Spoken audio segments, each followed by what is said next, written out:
Hey, good morning. Welcome to another episode of Modern Mostly Biased Musicology. I'm Chesney, your host. So last time I was just highlighting that we've got a new remaster and remix of Sgt. Pepper's coming out. It's now out there, available to the public. So I had a chance to listen. So here's a bit of a review on this remastering. Now, just so everybody is on the up and up on how I listened to it and what I'm looking at here as far as my interpretation right now. I listened to this through my streaming subscription with Google Play Music. So there's a shameless plug for Google Play. I'm not getting paid for that one, so here do you, Google Play.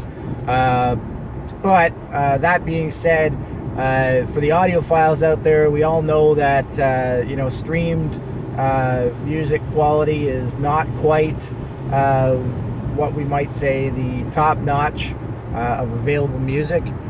So I have not had a chance to get this on vinyl and listen to it on vinyl, which would be my preference as far as top quality is concerned. I also have not listened to this on CD, which would be of better quality compared to the streaming service for the most part. I mean, I would like to mention that with new mixing techniques that people are now being more aware of when it comes to the loss that you might find within digital realms, it is getting a lot better. It's getting a lot closer.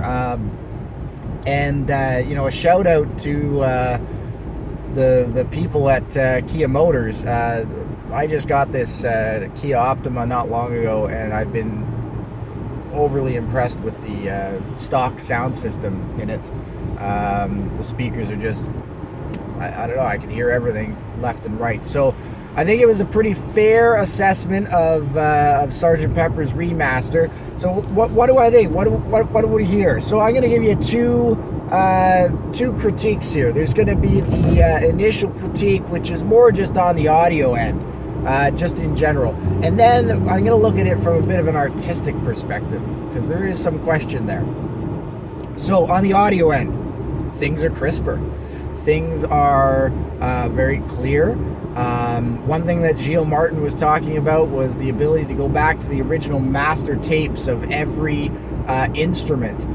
Because of the 4-track recording scenario of the time, when the Beatles were doing this record, they'd throw 4 tracks down and lay 4 tracks down, and then they would have to be mixed down to a single track on another set of 4 tracks, or maybe 2 tracks on a set of 4 tracks, which would then be mixed down again to another set of 4 tracks. So every time you mix that down, we're getting a little bit of loss, and we're losing some fidelity. So, we end up with a little bit of hiss or on the tape and hum, just based off of that dumping process and the way that we had to deal with mixing at the time. So the original mix and master recording does have a little bit of hum. There is a little bit of muddiness, and part of that is just based off the way that the mix was because of the focus on the mono compared to the stereo only being done in 3 days. But I can definitely attest and agree that it sounds clear, man. I can hear Ringo for the first time almost. Ringo's always been kind of muddy in the Beatles stereo tracks, but you can hear every beat he plays here. Whether you think that's a good thing or a bad thing, I'll leave that up to you. Voices. The voices sound awesome. Paul and John and George, you can hear their full tone in all its glory. You can hear every syllable and how they articulated their performance.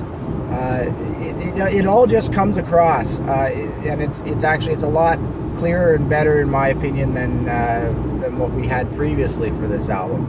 So that's a plus, right?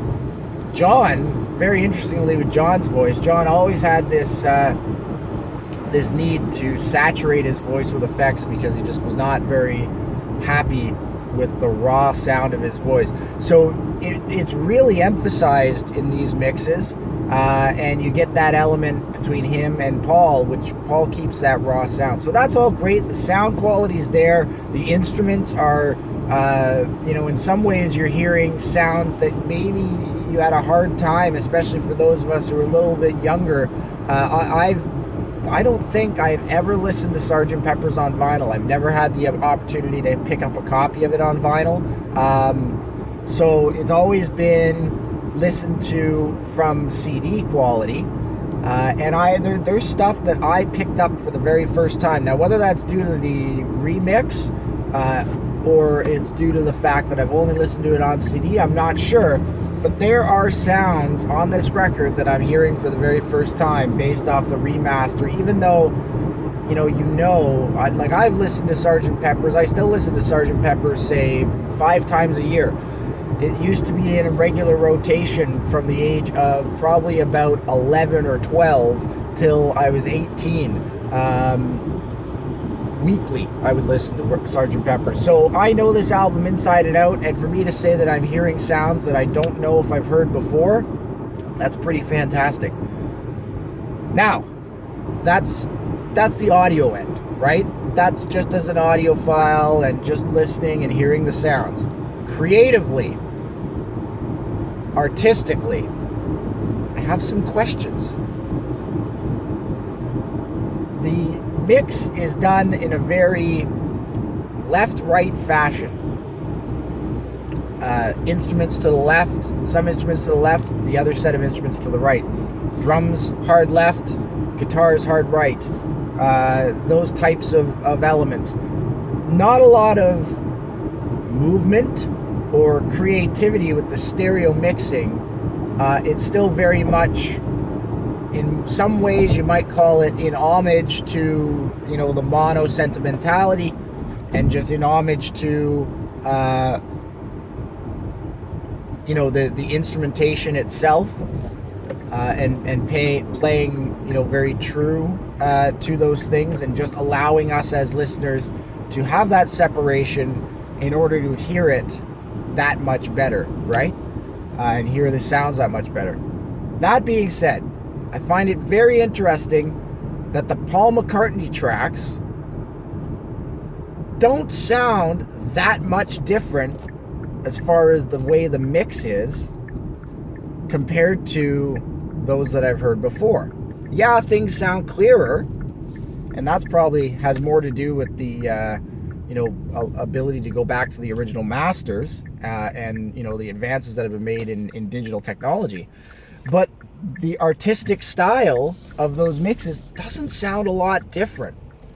Now, I'm going to hold a hypothesis here and a bit of a guess that, being outside of Ringo, the last living member of the Beatles, he probably had a bit of a say in how that mix went, and it's not surprising that it isn't very much different than what we had originally.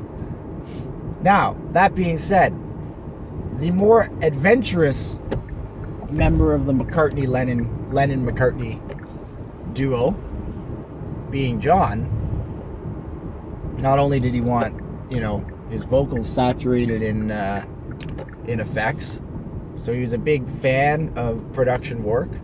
You can hear it throughout the latter half of the Beatles' career after the White Album, after Sgt. Pepper's, leading into things like the White Album, where they're getting more adventurous with stereo recording. So this straight left-right mix, I hold some question. Would Lennon have done that? There's a little bit of a soundscape move within, say, for being with the benefit of Mr. Kite. Not nearly as pronounced or psychedelic as what they did on the Love album. Now, they took some artistic creativity there, which I often listen to and have said, man, Lennon would have loved that. So you almost wonder, what would John have done if he paid more attention and had a lot more focus on the stereo mix with his own tracks? Would they have come out sounding like this? would they have sounded different, more in an a la Jimi Hendrix Experience type of sound, which comes from around the same era, playing with stereo sounds, moving his guitar from left to right in pan motions, to give a swooping sense and different, feeling to the listener. So that is like truly my biggest critique of this remaster. I mean, great, fantastic that I can hear all the sounds, and some for the first time in some ways, and revisit this album and learn that much more about the Beatles and their sound through this remaster. Fantastic. Love that aspect of it. But I do have to question whether or not all members of the Beatles would have chosen the artistic, creative elements of production work that were placed within this. So, I'll leave it up to you guys. I'll leave it up to you guys to have a listen, and I'd love to hear people's comments on what they think, particularly on the artistic and creativity end. So you can always email me, sean.chesney.music@gmail.com, and post comments and let me know what you guys think. Have a listen to it. I highly recommend it. It's, quintessential listening and album of all time. So, Sgt. Pepper's Lonely Hearts Club Band, the remaster. Have a listen. Next time on Modern Mostly Biased Musicology, let's talk a little bit about Dave Navarro and the insistence for people to wonder why he's out of the Chili Peppers or why people didn't like him in the Chili Peppers. That's all I ever hear about him anymore. Anyway, we'll talk about that next.